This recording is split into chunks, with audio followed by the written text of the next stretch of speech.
Am I really going to make a whole video based on just 2 lines of dialogue? I guess so.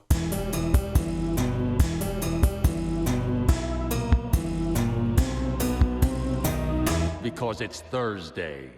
Hello, Watchtower Database, and welcome back to The Vanishing Point, the only bi-weekly YouTube show that dissects small chunks of the DCAU timeline to answer questions you probably never thought to even ask. Let's be real though, this one is definitely one that you had thought to ask. Ever since the near apocalypse of 2009 was first mentioned almost 20 years ago in Batman Beyond's Out of the Past, the DCAU fan community has been itching to find out just what that line was about. You helped the original Batman fight Raz one last time in the near apocalypse of 2009. It didn't help things that 5 years later, we got another quick reference in Justice League Unlimited's epilogue. My dad wasn't a superhero.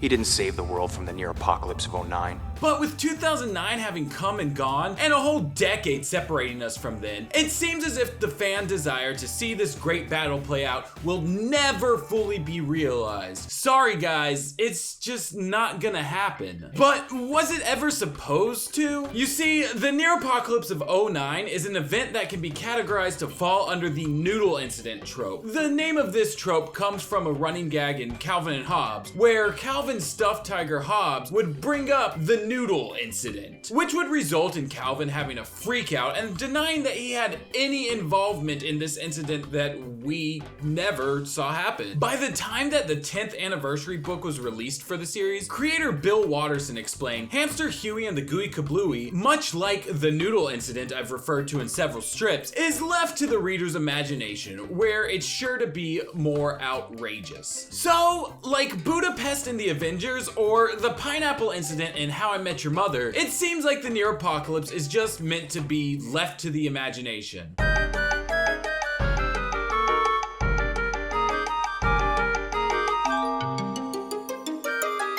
Alright, you freaking fricks! Your fantasies can't ever be quenched, can they? Let's do it. Let's try to figure out what we can about the near apocalypse of 2009. While most people know about the 2 aforementioned references to the near apocalypse, there's actually one more that I think we should go ahead and get out of the way. In Batman Beyond 2.0, Nightwing mentions the tunnel to the Peregrinator Club having collapsed in 2009. Granted, these comics don't mesh well with the established DCAU and are more of a merging of DCAU lore with mainstream comics, so whether or not that tunnel collapse occurred in DCAU canon is a bit shaky. So for now, what we do know is Talia teamed up with Bruce against Raish, Terry's dad wasn't there, and a tunnel may or may not have collapsed. That's not a lot to work with, but what do we actually know about Raz? Perhaps that may lead us to some answers. Father's name was pronounced Raish, not Raz. A common mistake. We just talked to Neil Adams, he confirmed it's pronounced Roz, so everyone is wrong apparently. From Batman's description in Gotham Adventures number 23, Ra's al Ghul is a brilliant madman who wants to return the Earth to a pre-industrial state, even if it means killing every man, woman, and child on the planet. In issue number 40, he adds that Ra's cares about nothing but saving the world from the destruction of people and having an heir. And in Batman Adventures volume 2 number 4, we're told that Ra's has an obsession with ancient mysticism and the symbols of resurrection. In fact, these are all running themes through most, if not all, of Raz's stories throughout the DCAU. I won't go through all of the exploits of Raz here, but from the time we first meet him in November of 1994, up until we see Batman finally arrest him in December of 2000, he tried wiping out the Earth at least 3 times. He's going to realize his dream of a green and balanced Earth at any cost, even if that means destroying half the planet's population to do it. In Batman Adventures number 17 and number 29, and The Demon's Quest, where he specifically calculates the loss of life to be 2,056,986,000. These plans included bombing all of the Lazarus pits, using a Tesla device to generate a planet-wide field sensitive to electromagnetic energy that would destabilize cities, defense bases, and high-energy laboratories, and bombing the Antarctic to cause the advanced melting of glaciers. Interestingly enough, this plan to destroy the Antarctic was repeated in Batman and Robin Adventures number 25, except this time he was going to use a laser beam from a UFO to melt the ice caps rather than bombing them, more like Roswell ghoul, am I right? The amount of damage to human life isn't specifically stated here, which is why I said at least 3 times a couple seconds ago. But one could assume that it would be in the same range since it's basically the same plan. Of course, Roz did have other schemes that he hatched that would lead to large-scale death, but once again, the toll isn't accounted for. These include using a summoning tablet to raise the demon Hawk, the Lord of Pestilence, with the intention to spread the demon's plague, which would wipe out mankind, only sparing those under the tablet's protection. Wiping out humanity with the Tele-Aroa virus, which brings a mounting fever that never slows, raising the victim's temperature until their brain literally boils to death inside their skull. Buying oil-rich land and kidnapping the owners if they won't sell the land until he controlled about 25% of the Earth's oil, just leaving it sitting in the ground, causing prices to skyrocket so that only the energy efficient survive, and manipulating Mr. Freeze in order to usher in the next ice age. Now, all of these plans seem pretty apocalyptic. One might even say near apocalyptic. So what makes the near apocalypse of 09 a bigger deal than any of these? Well, I think the obvious answer is that this one went further than the others, and it's very likely that people did end up dying. Something that I think is important to look at during all of this is Roz's relationship with the Lazarus Pit. The first time we ever see him use it in the Demon's Quest, he goes absolutely mad, almost killing his daughter in his manic state. Years later, when we're reintroduced to him through Superman the Animated Series and The Demon Reborn, we're told that the Lazarus Pit can no longer sustain Roz. Now they can no longer sustain me. Which is why Talia steals the shaman's staff in an attempt for him to leech off of Superman's life force. But the interesting thing is, we do see Roz using a Lazarus Pit just a short time later in Batman Adventures Volume 2, Number 4. Okay, well, he doesn't actually use it, but his base of operations is set up there, so it's implied that he has used it, or at the very least plans to. And I don't think this is a canon-breaking continuity error either. After all, returning to Out of the Past, Roz tells us, I did indeed survive our last battle, but my body was broken far beyond the pit's powers to heal.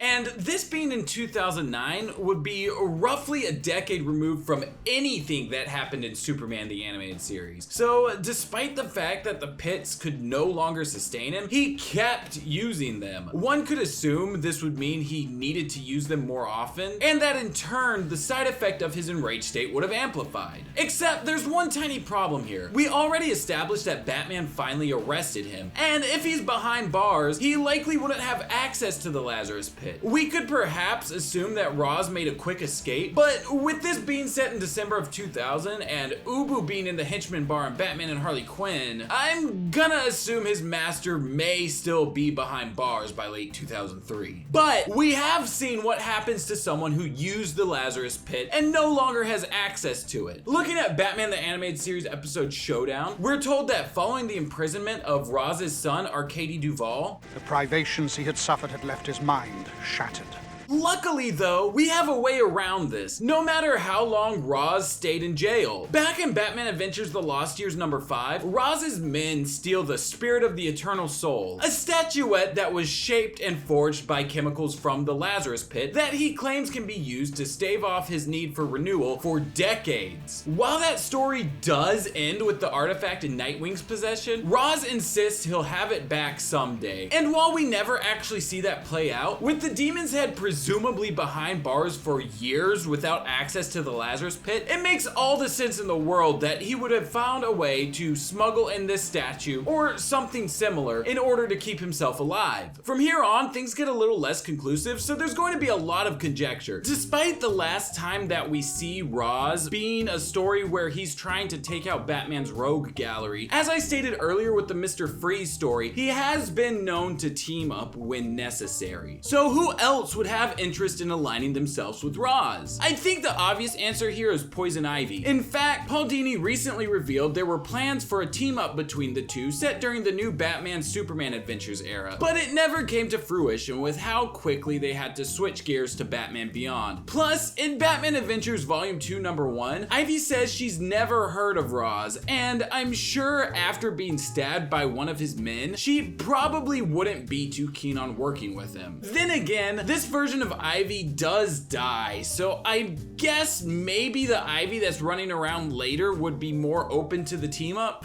This is all pretty confusing. Have we even figured out what's up with her timeline yet? Now, I do think there's another potential team up that, to me, is far more interesting and perhaps much less confusing. To set this up, I want you to keep in mind that the new Batman adventure starts in 1999, and for it to all take place before the transition to Justice League, it has to end by the year 2000. Now, roll the clip. Don't sweat it, Pops. It's only 10 to 20.